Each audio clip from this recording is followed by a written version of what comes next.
Ooh, I think I see a ghost. Hey folks, it's Jang here from ultimaterc.com. Wait a minute, that's not a ghost. That's the sign of the gravedigger. And this, in fact, is the Traxxas two-wheel drive Monster Jam gravedigger, which I will be unboxing here momentarily. This vehicle is based on the two-wheel drive Stampede monster truck that's been out forever and ever and ever, and this is the special edition Monster Jam version with the most popular monster truck in the United States, the Gravedigger. And let me go ahead and stop yapping at you while looking at a cardboard box and actually see what's inside that box.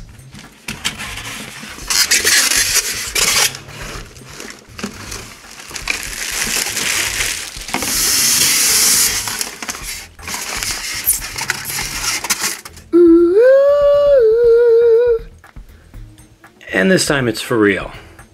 The actual Monster Jam Gravedigger truck. Here it is, and let me get some of the little extra stuff out of the way first. I'm tired of opening this box because what's inside of this box is disappointment and shame. It's a wall charger. Slow wall charger. Yay. Throw that off to the side. Of course, for folks who are new and don't have a charger at all, it's nice to give them a charger at all. But honestly, those things are so darn slow that they bring so much frustration to folks who are just getting into the hobby for the very first time. And, you know, especially young folks don't want to have to wait 8 freaking hours for a battery to charge just to be able to drive it for 10 minutes. It's a major pain, and something needs to be done about that. Eventually, there has to be some technological breakthrough that will fix that major problem that RCs in general have. But moving past that, these are included in the package. They are shock spacers and extra pistons and shock preload clips also included in there, so you can adjust your ride height a little bit. And they give you some tools. Some of these are useful, some of them not so much on this particular version of the vehicle. They give you some body washers, very useful. If you don't want them to be kind of unsightly, you can put them underneath the body, put them first on the post, then put the body down, and it just helps to keep the posts from punching their way through. You've got some extra servo adapters if you want to use aftermarket servos that don't use the 25-tooth Futaba style splines like the Traxxas ones do. Here are some extra, it's actually only 2 extra body clips because 2 came on the body. I already took them off. We've got 2 extras. Here is the speed gearing pinion that you have to install in order to get maximum speed out of it for speed runs. You don't want to leave this pinion on there full time because you'll just burn up your motor even faster than normal. And also in here, a few stickers and a bunch of paperwork and stuff, which I'm not going to go into right now because you don't come to YouTube to look at videos about reading. Moving on, here's another thing that's not quite as interesting as the vehicle itself. The TQ radio, the TQ2, the very first hobby grade radio system that I ever put in my hand was exactly this. This thing has been around for a long time, and I've got some nostalgia with this system. It's not a great system. It's really kind of cheap. Ergonomics on it are pretty decent. I've always liked this this aerospace inspired handle here, but bouncy, springy, only has trims and reversing on it. It does have 2 physical positions for the trigger to give you different throw, but ultimately it's one of these. You know, it's made for fencing and for breaking and bending these antennas. 27 megahertz AM, requires 8 AA batteries, and you know, ultimately it's just a radio. Now, for the vehicle itself, let me go ahead and zoom in a little bit. Or not. Was that zoomed in at all? Maybe just a tiny bit. Okay, body, awesome, great. Replica, licensed, proper graphics, you know, very large decals used here. Part of this is actually screen printed in there, so the flames aren't going to come off, but the decals can. Overall, very nice looking presentation. They've got these new wheels and tires that they've introduced for the Monster Jam series with a hand cut look to them. Very realistic and authentic looking. Same thing with the wheels. Got these nice beadlock looks going on here, which I think just looks proper. I really appreciate that. Other things going on with the looks here are some green parts, as well as one other color that really touches me deep down in my heart, but I'll talk about that in a minute, or lack of color actually. Green parts, green bumper, skid plate, assemblage there, green springs, green chassis braces under here. Got a green motor guard in the back. It's not a tube frame chassis like a proper full-on scale replica of Gravedigger would be, but then again, it's not a solid axle vehicle either, and you'll see that more when I take this thing off. But overall, I like the look of it, and I appreciate the fact that even though it's based on an existing vehicle, the Stampede two-wheel drive, still it was worth doing this, because, you know, especially for the kids that actually are fans of real monster truck racing and freestyle and stuff, it's great to have something that looks like what you see on TV or, you know, in the arenas and coliseums and such. So that said, taking the body off, here we go with another warning. I already took one warning off without even showing you earlier. This one just says, use Traxxas connectors. You must use Traxxas connectors. Well, you don't have to use Traxxas connectors. You can always change out your connector on your ESC, but if you want to have direct compatibility, you got to get something that's actually going to plug in there. And then we've got another warning over here. This is a warning about the motor. It's telling you don't burn up your motor by being stupid with it. If it runs super hot, find out why it's running hot and let it cool down. What else does it say? Smaller pinion gear will let your motor run cooler. Avoid overloading the motor in sand, hi Tim, mud, tall grass, or other conditions that can bog the motor. Avoid repetitive stopping, starting, and direction changes. That one right there, I will completely ignore, because I like stopping, starting, and changing direction. So sorry, Traxxas, but your warning falls on very deaf ears right here. The other color that I mentioned that really gets me with this vehicle here is black. And this vehicle has black parts that we haven't seen since 2006, when they first brought out the XL5 versions of the Bandit and the Rustler and the Stampede.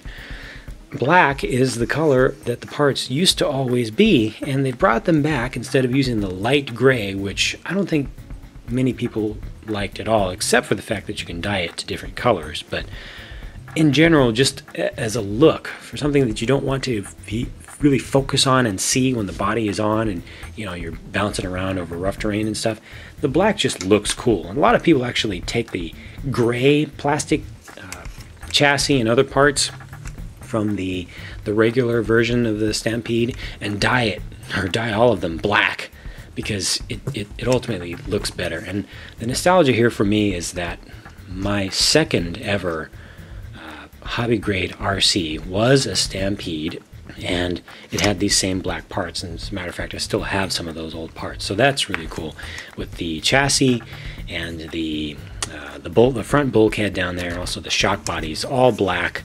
Very cool. Suspension setup, that's feeling pretty decent right there, nice and smooth. These are plastic bodied Ultra Shocks, oil filled, and even though they're plastic, contrary to popular misconceptions and disbelief, these shocks are great. The only thing that's wrong with these shocks really is that the caps can pop off if you put too much strain and stress on them, and you can just replace those caps with some aluminum ones. That fixes that problem permanently. All done. I love using Traxxas Ultra shocks. They're actually larger in inner diameter than the so-called big bore shocks by just a little. These are larger than Traxxas big bores. It's a fact. It's been confirmed by way too many people and other companies. These are good shocks, and I appreciate them. And the stock setup on this vehicle, it's the best setup I've ever felt on any Stampede. I mean, I would rock this.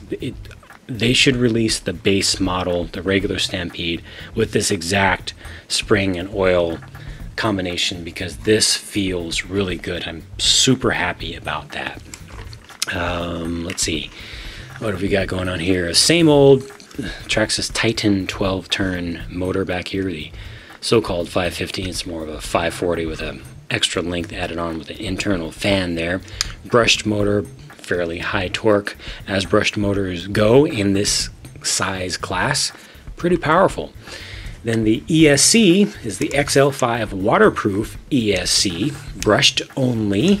Does have LiPo cutoff in it, so you can safely run LiPos with this vehicle. Also has a waterproof receiver cover over here, even though it doesn't have a 2.4 gigahertz receiver.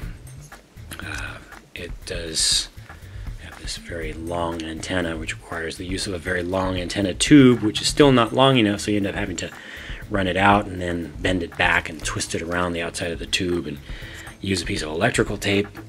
I'm tired of these old radios.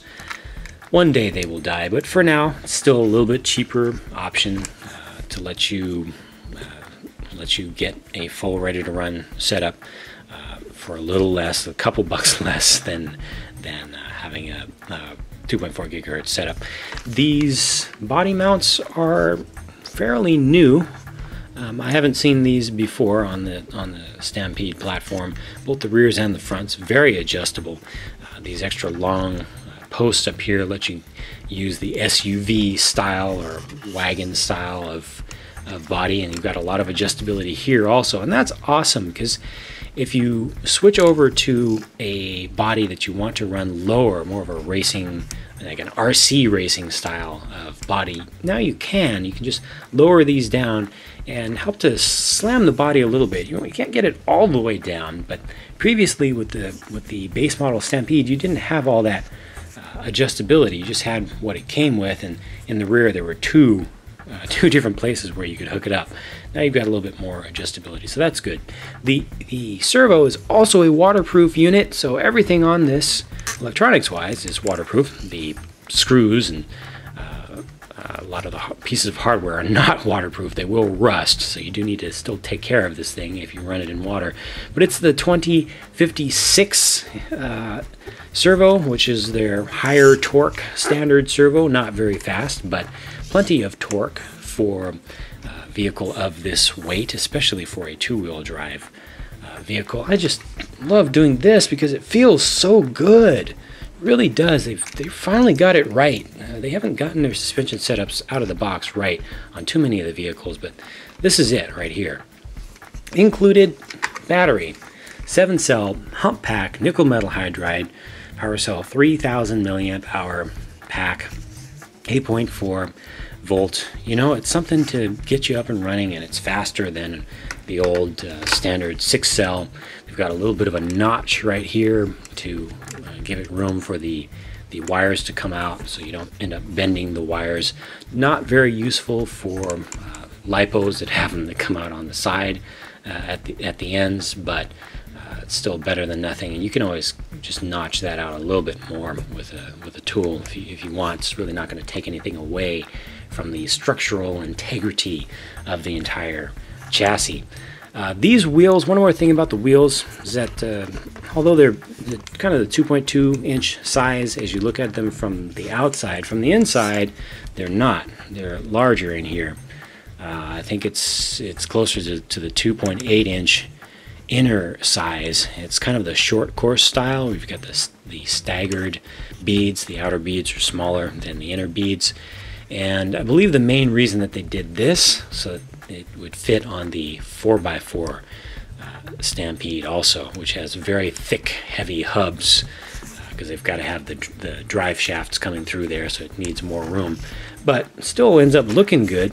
These are fairly soft rubber tires, and I don't feel any foams in there whatsoever. I'm 100% certain that there are no foams in there. The wheels are vented, and they do kind of pop back to their original shape pretty quickly, but fairly soft rubber, so it should be able to get decent traction on the street and also just general forward traction. Not sure about side bite though, just from the chevron design, but we'll have to see how that works out. But I think I've gone through everything. I just can't stop doing this. I'm so happy that they did that, man. Finally, they got it right. They really got it right. That suspension setup, and I'm sure that that's gonna do very well even on a track, even though, I mean, this isn't really a modern racing vehicle or anything. You can still drive around on a track with these trucks, and they'll do just fine. So that's it. That's the little tail sticking out here.